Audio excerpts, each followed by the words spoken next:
বোর্ডে এখন যে ম্যাথটা আছে এই ম্যাথটা জেইতে আসছিল, এই ম্যাথটা যদি বুয়েটেও আসে আসলে অবাক হওয়ার মতো কিছু নেই।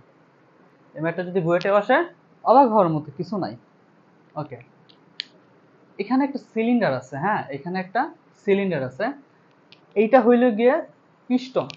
সিলিন্ডারের মধ্যে একটা পিস্টন আছে যে এটা ওঠানামা করে, হ্যাঁ। আর এখানে একটা স্প্রিং লাগানো আছে, আর এই স্প্রিং দুবকটা হলো কে।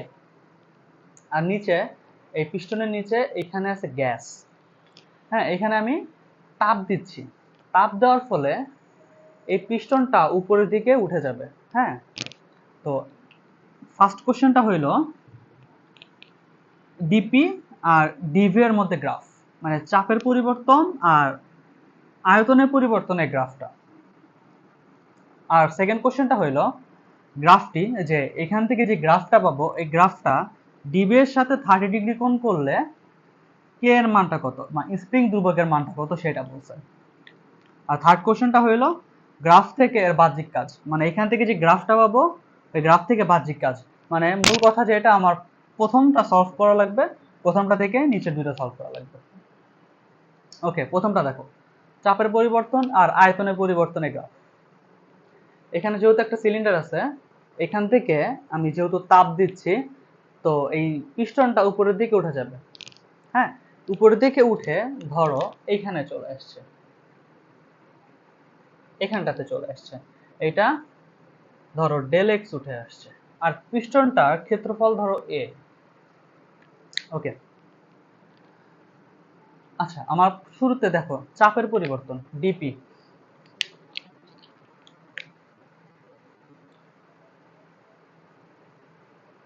ডিপি সমান হইল এফ বাই এ, মানে একক ক্ষেত্রফলের মধ্যে প্রযুক্ত বল। এফটা হইল এখানে প্রত্যয়নী বল, আর এটা হইল ক্ষেত্রফল। প্রত্যয়নী বলটা কি, দেখো পিস্টনটা যখন উপরের দিকে উঠে যাবে স্প্রিংটা কিন্তু সংকুচিত হবে, এতটুকু ছিল পিস্টনটা উঠে আসছে মানে স্প্রিংটা সংকুচিত হয়ে যাচ্ছে। আচ্ছা, স্প্রিংটা যদি সংকুচিত হয় স্প্রিংটা তো আগের অবস্থানে যাইতে যাবে, তাই না?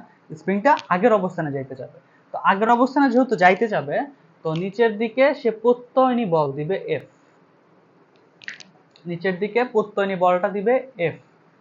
ওকে, তো এটা হইলো প্রত্যয়নী বল নিচের দিকে একটা আগের অবস্থানে আসার জন্য যে বলটা দিবে, আর সংকুচিত হওয়ার জন্য স্প্রিংটা সংকুচিত হয়ে গেছে আর এই পিস্টনটা ডেল এক্স পরিমাণ উপরে উঠে গেছে।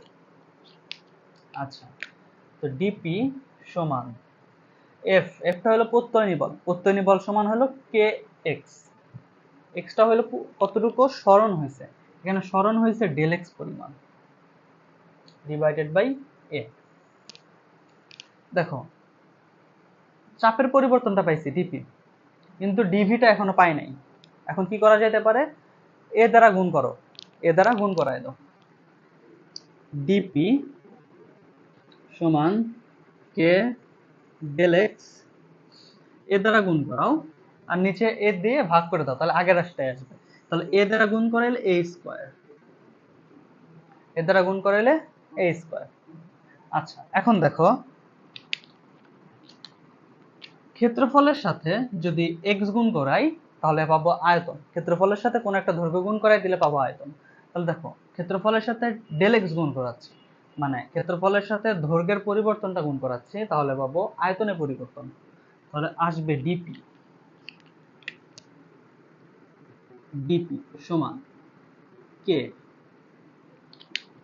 ডেল এক্স এর বদল লিখতে পারবো ডিভি, আয়তনের পরিবর্তন। ওকে, নিচে এ স্কোয়ার। ওকে, এখন দেখো এটাকে চল এভাবে লেখা যাবে, ডিপি সমান K by A square into DV.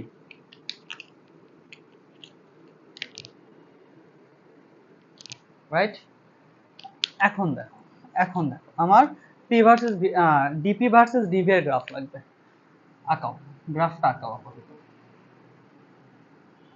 একটা জিনিস মনে রাখবা, ভার্সেস এর আগে যেটা থাকবে সেটা অলওয়েজ ওয়াই অক্ষে, তাহলে এখানে যাবে ডিপি আর পরেরটা যাবে এক্স অক্ষে DV.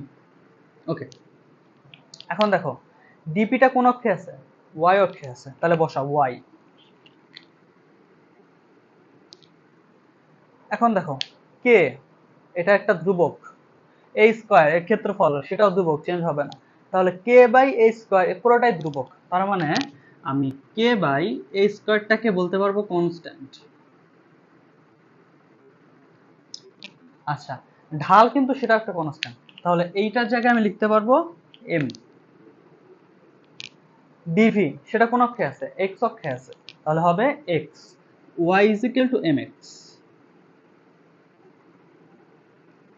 y is equal to mx, এটা সরলরেখার মূল বিন্দুগামী সরলরেখা। হ্যাঁ, তাহলে এটা হবে, এই যে গ্রাফটা এটা হবে এইটা,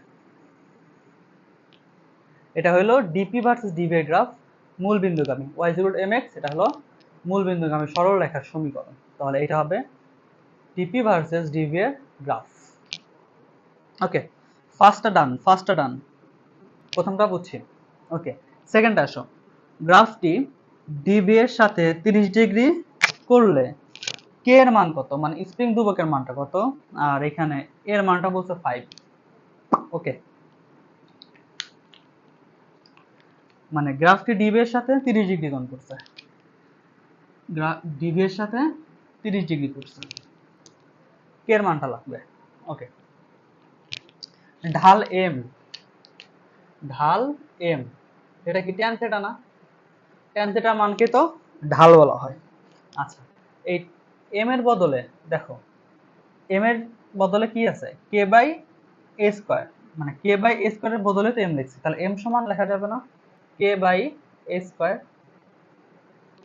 ওকে, থিটা মান কত? 30, tan 30 সমান স্প্রিং ধ্রুবক কে, সেটা মানে বের করতে বলছে কে, আর এ স্কয়ার এর মানটা বলছে 5, তাহলে 5 এর স্কয়ার। তো এখান থেকে কে আসবে 5 স্কয়ার ইনটু tan 30, এটা সলভ দিলে আসবে 5 স্কয়ার ইনটু tan 30, 14.43। এর অ্যান্সার আসবে কে সমান 14.43। তো এই কে এর মানটা হইল গিয়ে স্প্রিং ধ্রুবক 14.43। এতটুকু সোফার বুঝছি। ওকে, সেকেন্ডটাও ডান বুঝছি। 3 নাম্বারটা বলছে গ্রাফ থেকে বাহ্যিক কাজ, এই গ্রাফ থেকে বাহ্যিক কাজটা বের করতে বলছে। ওকে, সেটাও বের করব।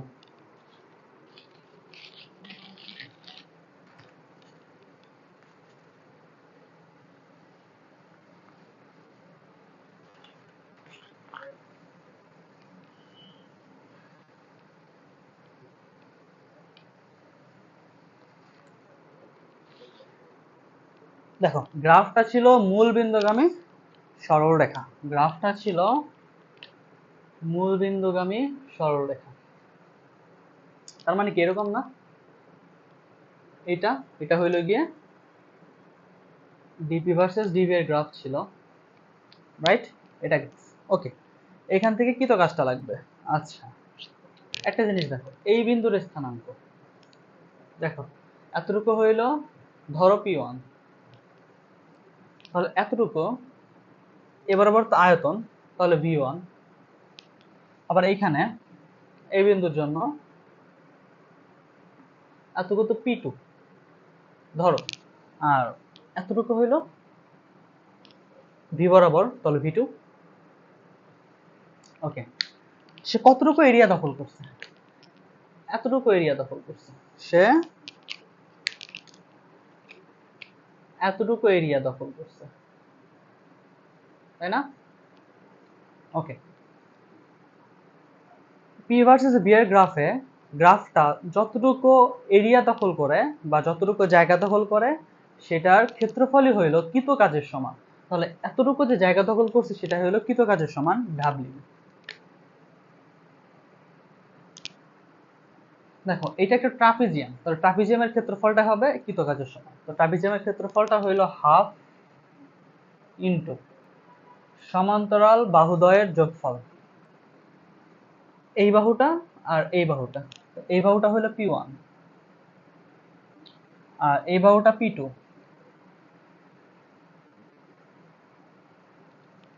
ওকে, আর এই দুইটা বাহুর মধ্যবর্তী দূরত্ব, তাহলে এই দুইটা বাহুর মধ্যবর্তী দূরত্বটা হলো V2 minus V1, V2 minus V1। এখান থেকে P1 P2 V1 V2 দেওয়া থাকলেই এইখান থেকে কৃত কাজ বের করে নিয়ে আসা যাইতো।